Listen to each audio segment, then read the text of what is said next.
अभी तक सीमा से अधिक दूर नहीं गया होगा। आज सूर्यास्त से पहले पहले।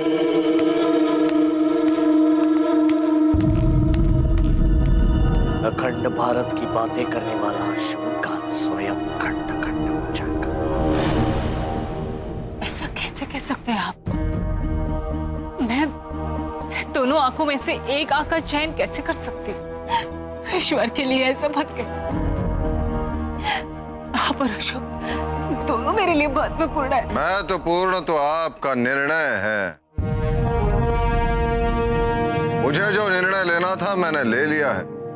अब विकल्प तुम्हारे पास है। मैंने पहले स्पष्ट कर दिया था कि निर्णय आपका होगा। यदि तुम जाना चाहती हो, स्मरण रखना, राजभवन की दहलीज लानते ही मेरा आपसे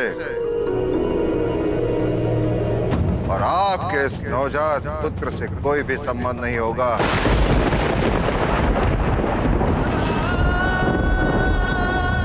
आपके बिना पहले भी एक बार मैं जीवित रह चुका हूं।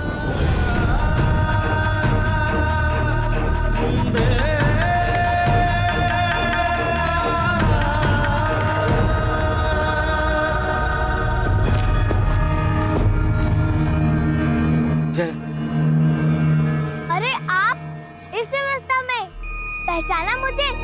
जब सरोवर का विश्वास हुआ था, आपने मेरा उपचार किया था, सहायता की थी हमारी।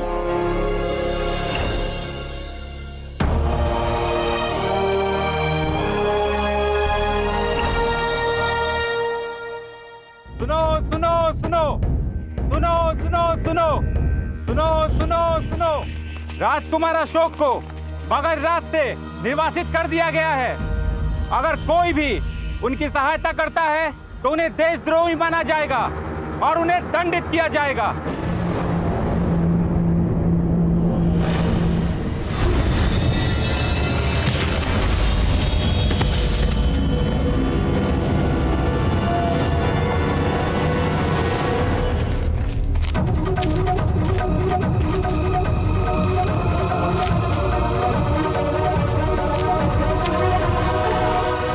पाटलिपुत्र यहाँ से और कितनी दूर है?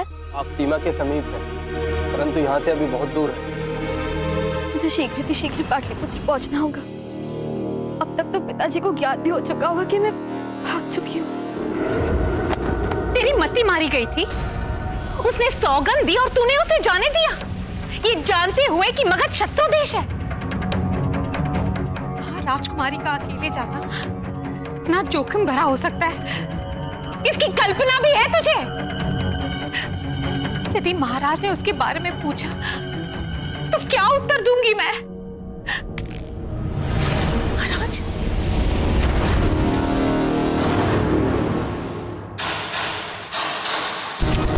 अशोक कहाँ है? बता, कहाँ गया अशोक? वो उसोर गए हैं।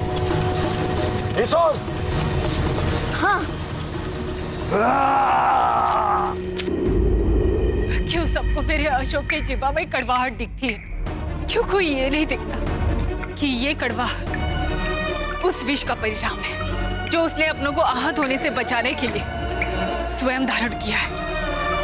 वो जानता है कि ये सत्य रूपी विष यदि वो उगलेगा तो सब कुछ नष्ट हो जाएगा, सब कुछ। यदि वो चाहता तो स्वयं को सुरक्षित रखने के लिए सत्य सबके सामने कह सकता था, लेकिन उसने ऐसा किया नहीं। अपने पिता को पीड़ा से बचाने के लिए सियामा के सत्य का मूल्य चुका रहा है और वो अभागा पिता मुझे उस पुत्र की रक्षा करने से रोक रहा है। मुझे पति और पुत्र में किसी एक का चयन करने के लिए बाध्य करे। क्यों भगवान, क्यों? सत्य के मार्ग पर चलने वालों के साथ ऐसा क्यों होता है?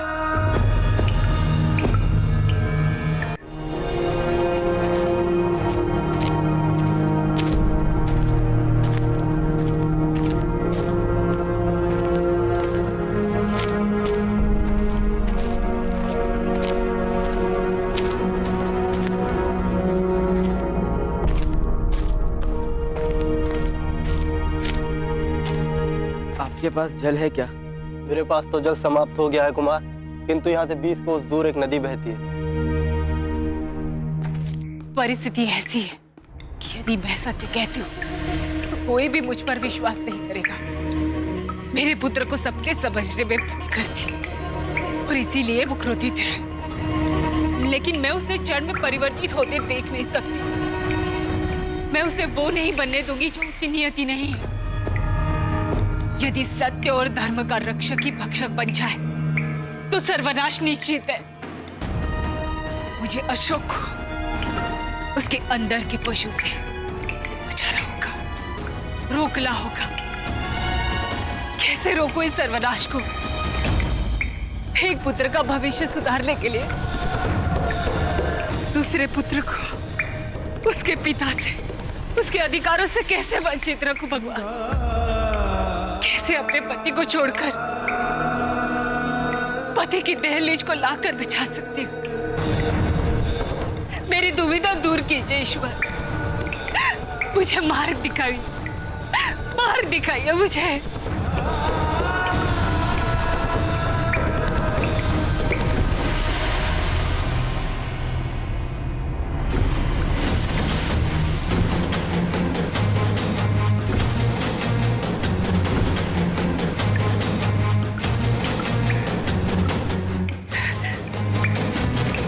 उत्तर मिल गया, बात है। मुझे मेरा मार्ग मिल गया।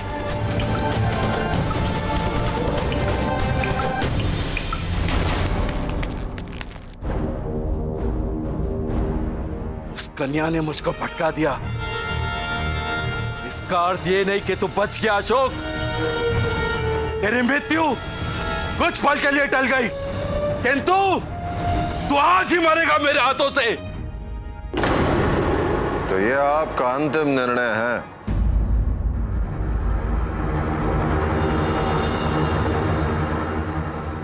कोई भी पत्नी अपने पति को, उसके घर को छोड़कर कभी सुखी नहीं रह सकती।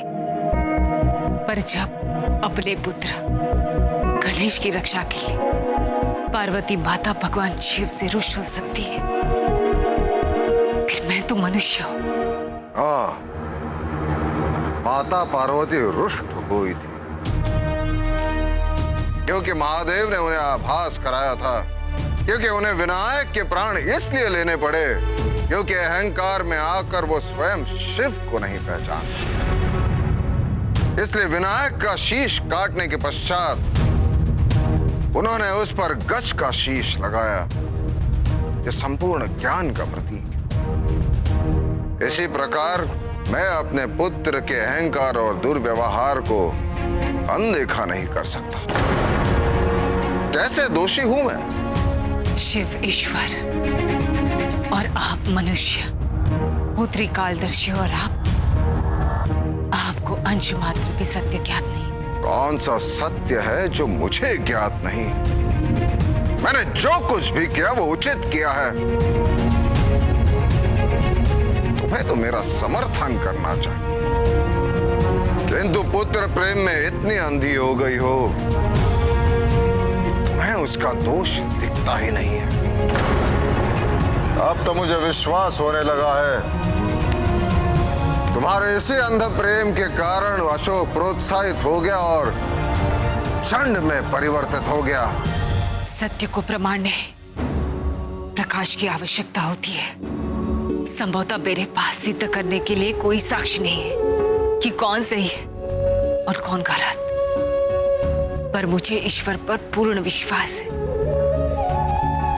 उनकी जब इच्छा होगी तब दूध का दूध और पानी का पानी हो जाएगा और आप सत्य देख पाएंगे।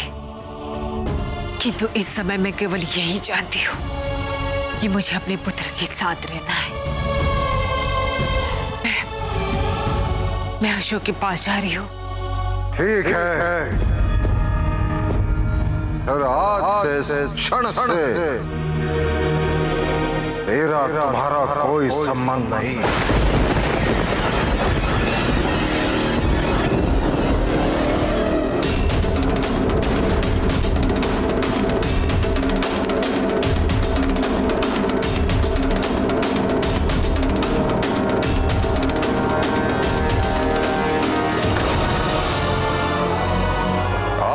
पश्चात कभी भी अपना मुख मत दिखाना।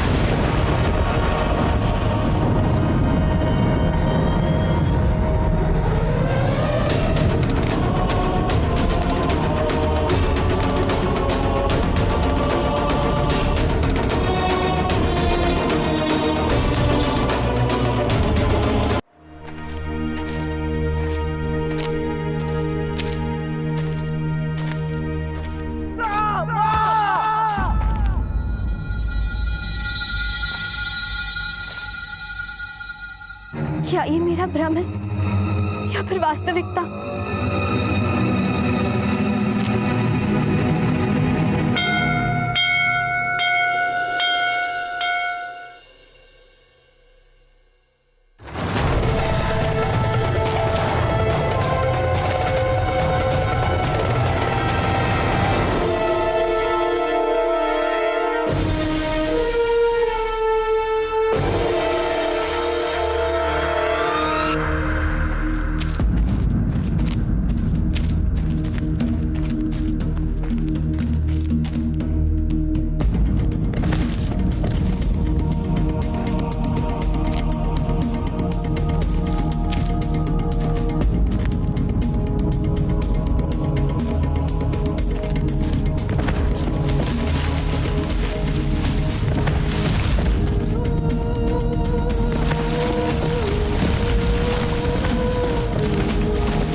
पिता द्वारा किए अपमान को अभी भी नहीं भूला। अशोक, अशोक रुको, अशोक मेरी बात सुनो, अशोक, अशोक रुको, मेरी बात तो सुनो जो मैं तुम्हें बताने आई। अशोक भगवान के लिए भी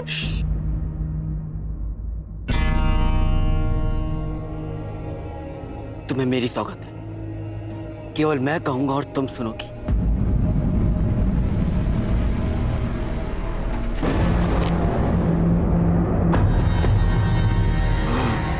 कहाँ चला गया ये दूर? थोड़े ही समय में मेरा पूरा संसार परिवर्तित हो गया है। तुम आहत क्योंकि तुम्हारे पिता ने मेरे साथ दुर्व्यवहार किया, और मेरे पिता ने जो मेरे साथ किया वो उस दुर्व्यवहार के समक्ष कुछ भी नहीं। मैं तो कलिंग में हुए मतभेद को दूर करना चाहता था, कर भी लेता, पर उससे पूर्व वहां सुशीम आ गया और उसने मुझे पाटलिपुत्र पर हुए आक्रमण का समाचार दिया।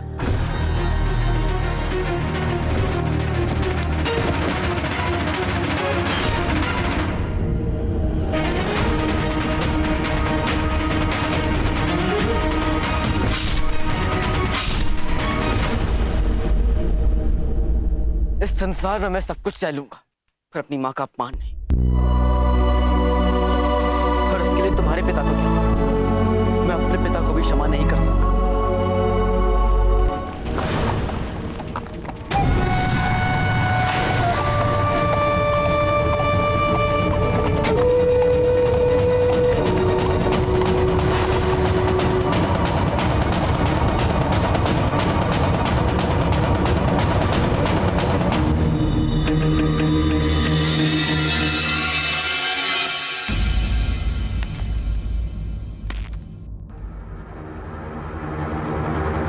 तो यह सत्य है कि आप राजभवन छोड़कर जा रही हैं?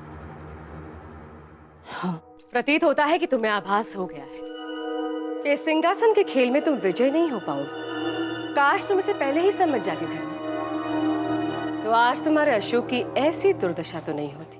महारानी, भूल तो इंसान से ही होती है, परंतु बुद्धिमान इंसान वो होता है जो अपनी भूल से कुछ सीखता है, उसी भूल को दोबारा नहीं दोहराता।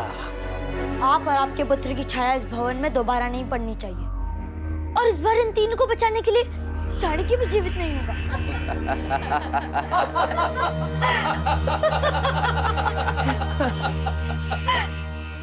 मुझे जाने दीजिए। देखो इसे, कहीं से लगती है अशोक की माँ।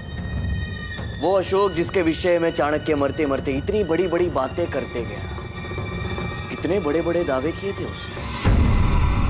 अशोक ये करेगा, अशोक ऐसा है, अशोक वैसा है, जन जन प्रियदर्शी। मरते दम तक उसका प्रशस्ति गान करता गया वो बुड्ढा। अब देख, उसी अशोक को कितनी सरलता से मैंने कह सकती हो सम्राट के हृदय से, कह सकती हो राजभवन से, कह सकती हो मगध से बाहर पिकवा दो। मैं तो कहता हूं आचार्य चाणक्य को जीवित रखना चाहिए था, विशेषकर आज का ये दिन देखने के लिए, क्योंकि आज का ये दिन देख के वो स्वयं ही मर जाते। उनके रक्त से अपने हाथ रखने की आवश्यकता ही नहीं होती।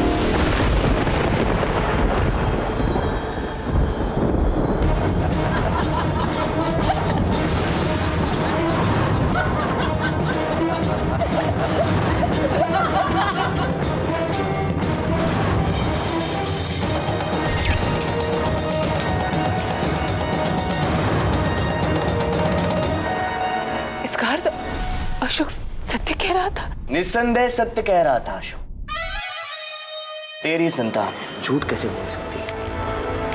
तेरे सुपुत्र की यही तो अच्छाई थी जो उसे ले डूबी। उसके प्रत्येक उचित कार्य को अनुचित बनाने के लिए हमने षड्यंत्र रचे। तेरे आचार्य चाणक्य की हत्या कर रचयिता मैं ही था। मेरे साथ मेरी माँ महामात्य खल्लटक, राजमाता हेलेना और सियामक भी सम्मिलित थे।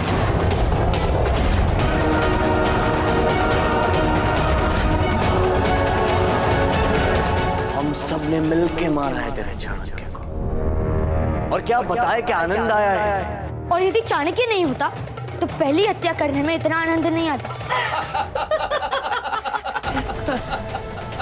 तो धर्मा सत्य जान लिया। अब बता क्या कर लेगी तू? बता तेरा पुत्र क्या कर लेगा? सत्य क्या करे? अशोक की दूसरी दुर्बलता क्या है जानती हो? चाणक्य के प्रति उसका अंधा प्रेम। उसकी तीसरी दुर्बलता है उसका क्रोध, उसकी भावुकता, और इसी का लाभ उठाते हुए राजमाता ने अशोक को चाणक्य की हत्या के सत्य से अवगत करवाया, क्योंकि वो जानती थी कि सत्य जानने के पश्चात अशोक क्रोधित हो जाएगा, अपना नियंत्रण खो बैठेगा और स्वयं सुशीम को दंड देने पर आतुर हो जाएगा। और उसने ऐसा ही किया। क्रोध में आकर, आवेश में आकर, अपना नियंत्रण खोकर, अपना धैर्य खोकर उसने अपनी ऐसी दुर्दशा करवाई।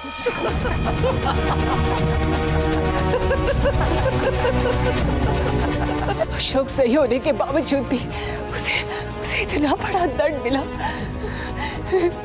तुम्हें जो चाहिए था वो तुम्हें मिल गया। अशोक से उसका स्वप्न छीनकर उसके अधिकार, सिंहासन, सब कुछ उसे निर्वासित कर दिया। अब मुझे भी जाने दो यहाँ से। मैं वचन देती हूँ तुम्हारे मार्ग में हम बाधा कभी नहीं बनेंगे। मैं वचन देती हूँ। मेरे मार्ग के विषय में चिंता करने की आवश्यकता नहीं है तुझे धर्म, क्योंकि अब तक अशोक को यम लोग पहुंचा चुका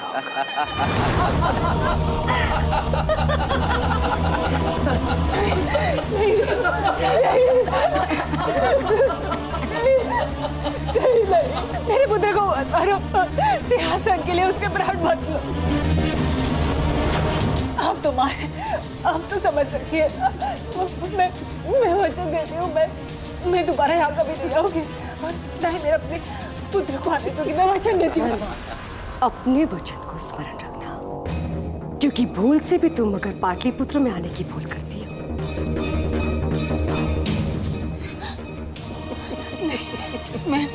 मैं वचन लेती हूँ, मैं दोबारा यहाँ कभी नहीं आऊंगी और नहीं सम्राट से कोई संपर्क न करूंगी। हमें जाने दो, मेरे पुत्र को मेरी आवश्यकता होगी। मुझे जाने दो। हम पर दया करो। दया देवताओं को शोभा देती है माता धर्मा, दानवों को नहीं।